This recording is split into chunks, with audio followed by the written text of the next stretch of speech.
In 2016, a baby girl from Texas captured the world's attention and gave new meaning to the phrase, a second chance at life. Her name was Lynlee Hope Boomer, and before she ever took her first breath, she had already fought and won a battle for survival that few could imagine. When Lynlee's mother, Margaret Boomer, went in for a routine ultrasound at just 16 weeks pregnant, doctors noticed something unusual. On the screen, near the base of the baby's spine, was a large mass, a sacrococcygeal teratoma, a rare tumor that occurs in about 1 out of every 35,000 births. The growth was stealing blood and nutrients from the baby, threatening both her life and her mother's. By the time Margaret reached 23 weeks, the tumor had grown almost as large as the baby herself. The doctors at Texas Children's Hospital faced a terrible choice: do nothing and risk losing both mother and child, or attempt a nearly impossible open fetal surgery that carried its own dangers. Leading the operation was Dr. Darrell Cass, one of the few surgeons in the world experienced in fetal procedures of this magnitude. The team decided to try. The surgery that followed was nothing short of extraordinary. For the doctors to remove the tumor, they had to partially remove the baby from the womb, effectively taking her out of her mother's body while keeping her umbilical cord attached. Lynlee's heart was so weak that at one point during the operation, it stopped beating.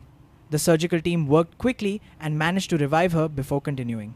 Over the course of 5 long hours, they carefully excised the tumor, repaired the delicate tissue, and then placed the baby back inside her mother's womb, sealing the incision so the pregnancy could continue. Margaret was placed on strict bed rest for the remainder of the pregnancy, hoping her baby girl would stay safe and continue to grow. Weeks turned into months, and against all odds, Lynlee did. At 36 weeks, nearly full term, Margaret underwent a C-section, and little Lynlee Hope was born pink, crying, and perfectly healthy. Doctors later performed a follow-up procedure to remove small remnants of the tumor, but she made a full recovery. The story quickly spread across the world.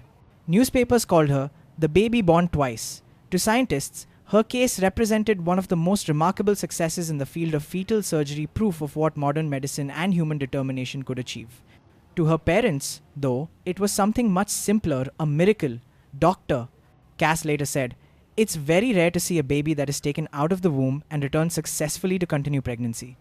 It's the most rewarding feeling in the world to see a child go on to live a normal, healthy life after something like this." Today, Lynlee Hope's story stands as a symbol of courage not only for the doctors who risked everything in the operating room, but for a mother who refused to give up on her child. She truly was born twice, once to survive and once to live.